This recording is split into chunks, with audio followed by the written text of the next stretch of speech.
De nombreuses personnes aimeraient bien être créatives dans leur métier, pouvoir inventer, jouer avec les formes et les couleurs, et ainsi exprimer leur fibre artistique. La création artistique, pour moi, c'est la réduction, la restriction à l'essentiel, de telle façon que les formes et les couleurs se révèlent pleinement, sans détour. Je m'appelle Alexandra Demey, je suis bijoutière. Les métiers des arts appliqués offrent de l'espace pour la créativité et l'initiative personnelle. C'est à la fois passionnant et gratifiant, mais ils exigent aussi de la flexibilité face aux désirs des clients, de la patience et de la persévérance dans l'exécution des détails. Et il faut être prêt à affronter une forte concurrence sur le marché du travail. Je fais ce job parce qu'il me rend heureux, parce que j'y trouve du plaisir. En fait, c'est aussi mon hobby. Si je n'avais pas besoin de travailler, je ferais sûrement la même chose. Il n'y aurait simplement pas de logo là-dessus. Pour moi, mon travail est plus qu'un métier, c'est plutôt une manière de concevoir le monde, en fait. Je m'appelle Matthias Zimmermann, je suis graphiste dans une agence de communication. Les portraits d'un graphiste, d'une bijoutière et d'un photographe montrent ce que cela veut dire que d'exercer un métier dans le domaine des arts appliqués. De la définition du mandat au produit final, en passant par les esquisses et les projets, la réalisation, les retouches et la dernière épreuve. La photographie nous donne les moyens de pouvoir créer avec ce qu'on a, changer la lumière, changer les perspectives, changer le cadrage et arriver à avoir quelque chose qui nous plaît. Et c'est ça toute la force de notre métier, pouvoir s'adapter et d'être créatif. Marc Nguetto, photographe à Genève.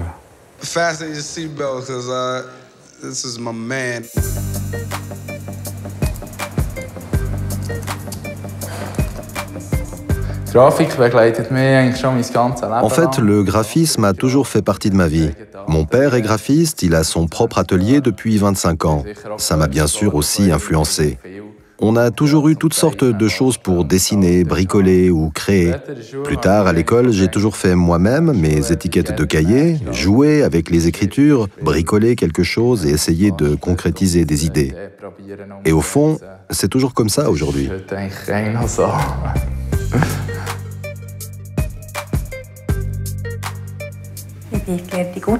Je suis bijoutière qualifiée et j'ai la maîtrise de bijoutière depuis 2006. Ça fait 16 ans que j'ai une entreprise ici à Berne avec mon associé. Nous avons un atelier et un magasin. J'ai peut-être un parcours un peu spécial. D'abord, je voulais devenir peintre en décor de théâtre et plus tard graphiste. J'ai d'ailleurs suivi le cours préparatoire dans ce but. Mais j'ai réalisé ensuite que les bijoux me fascinent énormément et que j'aime beaucoup travailler de mes mains. Et c'est pour ça que finalement, j'ai commencé un apprentissage de bijoutière.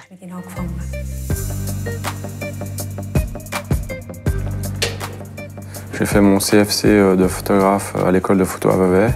Suite à ça, j'ai eu mon diplôme et je suis parti à Paris comme assistant chez Dominique Issermann, qui faisait à l'époque de la photo de publicité et de la mode. Je suis resté là-bas une année en stage et ensuite j'ai continué mon activité à Paris pendant 3 ans. De retour à Genève, j'ai ouvert mon studio en 1996, spécialisé dans la photo, publicité et mode. Je travaille depuis dans différents endroits sur ce sujet-là. Le client, il arrive à 13 h, donc il faut que la fille et le make-up, on commence avant.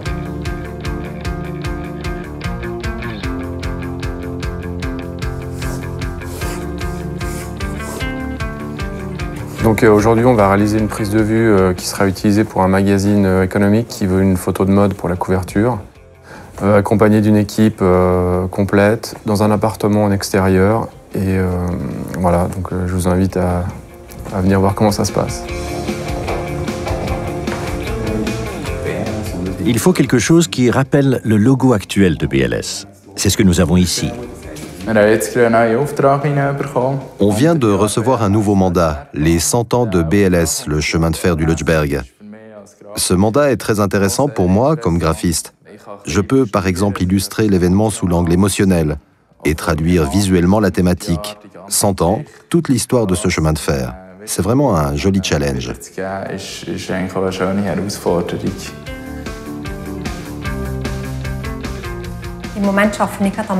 En ce moment, je travaille sur une bague à assortir à un bracelet et à des boucles d'oreilles existants. Il y a du corail, de l'or jaune et des saphirs de différentes couleurs. et j'essaie de les mettre ensemble.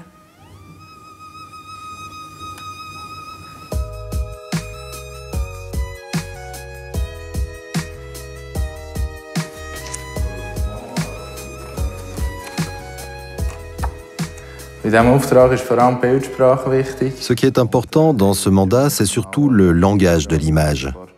Je vais donc m'orienter maintenant du côté de ce qu'on faisait il y a 100 ans. Il y a beaucoup de très bonnes affiches de cette époque sur les chemins de fer. Je suis moi-même un grand admirateur de ce style, et ça me fait évidemment plaisir de pouvoir le réinterpréter à ma manière. Je me réjouis beaucoup de voir ce qui va en sortir à la fin.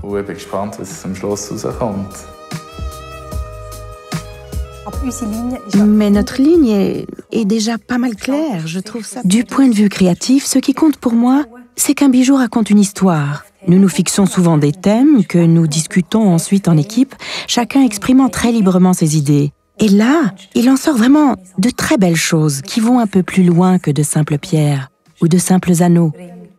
Mais tu trouves ça bien maintenant ou pas? Il faut bien comprendre que quand on se prépare pour un shooting, si c'est un shooting de publicité, on va chercher des inspirations dans les magazines, on va plutôt avoir des images de référence. On va essayer de choisir certains éléments de certaines images pour en refabriquer une autre. Et puis pour les cheveux, moi je pensais à un truc où on peut tirer. Si on fait des photos plus librement, c'est vrai que le côté créatif, il viendra de la nourriture qu'on a eue depuis notre enfance, l'histoire de l'art, des photos qu'on a aimées, des clips vidéo. On s'inspire un peu de tout ce qu'on voit. On lui posera la question, mais je pense que je connais la réponse déjà. Ok, bah alors, make-up.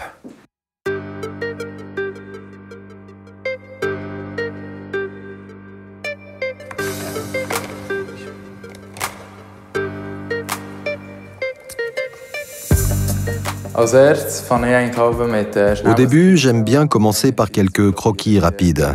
Ça me permet d'abord d'essayer différentes idées. Et puis aussi, en dessinant, je peux expérimenter différentes perspectives. On remarque souvent très vite à cette étape et à moindre frais si ça fonctionne ou pas.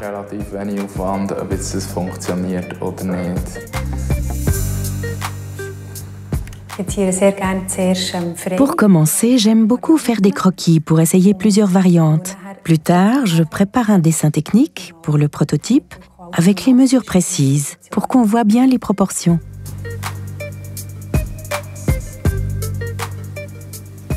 Le fait de faire un croquis, c'est pour se représenter visuellement de façon vraiment très rigoureuse ce qu'on va faire. Ça permet à tout le monde sur le shooting de savoir où on va, de valider ça et puis de ne pas perdre de temps en prenant des directions qui ne seraient pas adéquates. Donc c'est une étape qui est assez importante, que ce soit moi qui le fasse ou que ce soit le directeur artistique qui s'en occupe. C'est un aide à la création.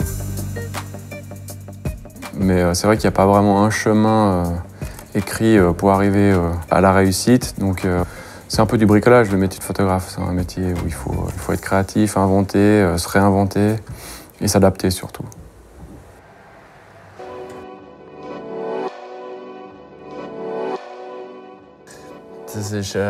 C'est un autre viaduc, c'est celui qui est du côté du Valais.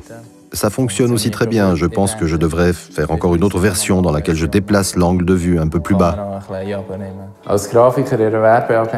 Comme graphiste dans une agence de communication, on travaille rarement seul sur un projet. Nous sommes toujours une équipe avec le conseiller, le concepteur, le rédacteur. C'est important d'avoir des échanges régulièrement. Bon, je dirais qu'on y va avec ces 3 projets. Ce que tu pourrais encore faire, c'est jouer avec le viaduc dans la variante verticale. Le directeur artistique est en fait notre chef à nous, les graphistes. Il fait en sorte que les mandats soient bien répartis entre nous. C'est lui aussi qui va chez le client pour lui présenter les différents projets et qui fait en sorte de lui vendre nos préférés. Et en voici un tout à fait classique, un format tout rond. Donc le setup c'est ça.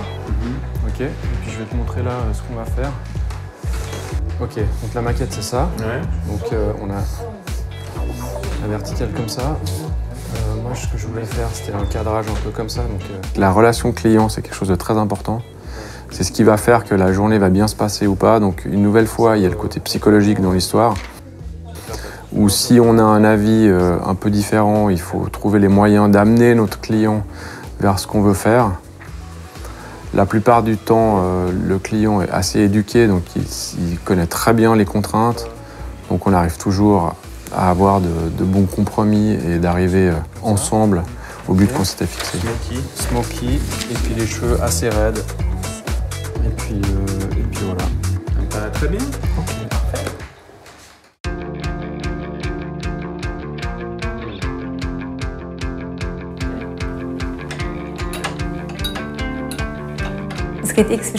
Il y a 1000 manières de fabriquer un bijou. Les techniques à disposition sont vraiment nombreuses. Limer, scier, souder, fraiser, percer, du grossier au fin. C'est très important aussi de bien planifier et de prévoir le déroulement technique pour que tout se passe sans problème ensuite, au moment de la fabrication.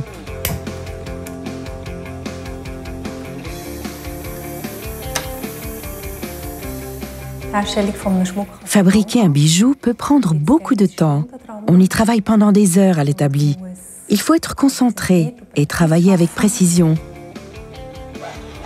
C'est très important aussi d'être honnête avec soi-même, de ne pas laisser passer une erreur dans l'espoir qu'on ne la verra plus ensuite. Il vaut mieux reculer d'un pas et vraiment faire preuve de patience pour créer quelque chose de parfait. J'ai le sentiment que la plupart des gens se font en réalité une idée un peu fausse des graphistes. D'abord, on pense toujours « Ah, ils doivent savoir bien dessiner », ce genre de choses. Mais j'ai beaucoup de collègues graphistes qui ne dessinent pas vraiment bien et qui sont pourtant de super graphistes. Je crois que pour être bijoutière, il faut pas mal d'idéalisme. D'un côté, il faut beaucoup de patience, être capable de rester assis longtemps, beaucoup de persévérance. Et il y a aussi parfois des travaux qui ne sont pas très marrants. Ça a toujours l'air très beau quand on regarde les objets dans la vitrine, mais c'est pas toujours comme ça. Et ça, c'est aussi important de le savoir. Le métier de photographe commence avec l'apprentissage à l'école, mais en sortant de l'école, on n'est pas du tout armé pour la vie professionnelle. Donc moi, ce que je conseille, c'est de faire des stages, d'être assistant de plusieurs photographes, de pouvoir voir des techniques différentes, la façon dont les photographes gèrent leur temps, gèrent les clients, pour pouvoir se nourrir de tout ça et puis en faire leur propre expérience.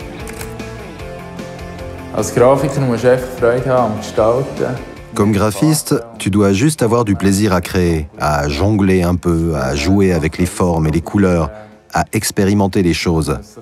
Il faut aussi être attentif aux tendances, à ce qui est cool et à ce qui ne l'est pas. La question n'est pas « est-ce que ça c'est bien ou est-ce que c'est nul ?» C'est plutôt une sorte de va-et-vient, mais c'est vraiment passionnant.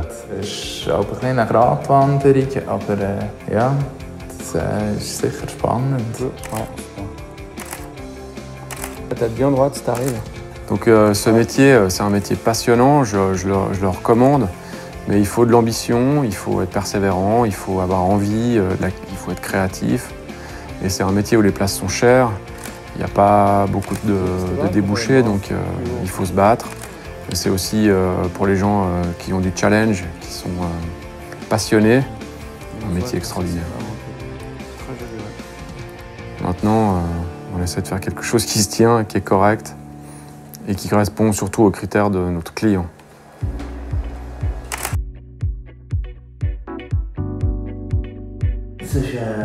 C'était une bonne présentation. C'est comme toujours, bien sûr, il y avait plusieurs personnes, etc. Mais finalement, tout le monde a préféré la variante ronde. Super. Juste une chose, nous devons encore faire une ou deux modifications. Ce qu'ils veulent en fait, c'est que le train se détache encore un peu mieux et surtout qu'on puisse reconnaître un peu plus le BLS dans le train. Ça veut dire encore un peu plus de gris argent, encore un peu plus de vert et peut-être augmenter d'une manière ou d'une autre l'impression de vitesse. Mais c'est bien qu'on voit le bas de la jupe, je suis pas sûr. Je sais pas. La réussite finale de l'image, en fait, est quelque chose de très personnel, car on est choisi par un client pour notre vision. Donc sur le moment du shooting, il faut prendre On compte tous les éléments extérieurs, on fait notre image, on fait notre cadrage, mais après il faut aussi le faire valider par le client qui a peut-être une idée différente. Donc dans ce métier, on a aussi pas mal de psychologie à promouvoir vis-à-vis de tous les intervenants de l'image. Ouais, c'est un peu puissant. l'idée. C'est pas mal hein, quand même. C'est pas mal ça quand même. On n'est pas loin.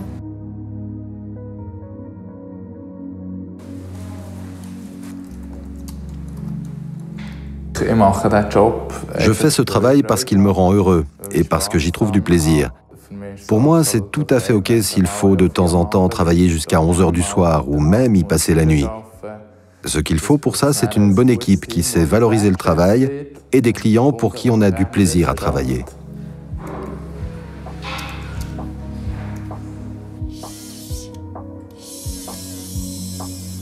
Ce qui est beau pour moi dans mon métier, c'est de pouvoir fabriquer un bijou du début à la fin, entièrement de ses mains, tout seul. Et puis que ce bijou soit ensuite acheté et porté, ça, c'est vraiment la plus grande satisfaction. Et aussi une fierté pour une bijoutière.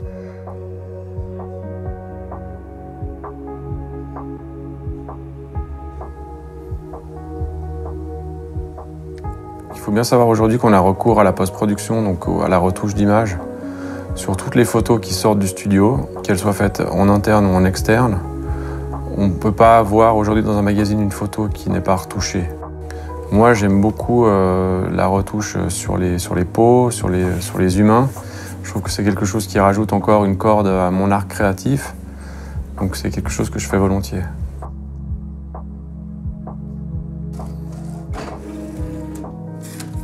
Pour cette couverture, moi je suis très content. Mon client l'a vu, il était content aussi. Donc fort de ça, pour moi c'est un travail réussi. Ensuite on verra ce que le public pense de cette couverture, car on a toujours des retours après. Mais pour moi le job il est fait et bien fait. Un conseil pour les jeunes qui veulent faire ce métier, persévérance, ambition, beaucoup d'ambition. Et puis avoir envie de découvrir, d'expérimenter, de s'exprimer. Donc je viens de sortir l'image, j'ai vérifié, tout est bien, balance des couleurs, super. Donc elle est prête à imprimer quand tu veux. C'est un métier extraordinaire, il faut en avoir envie.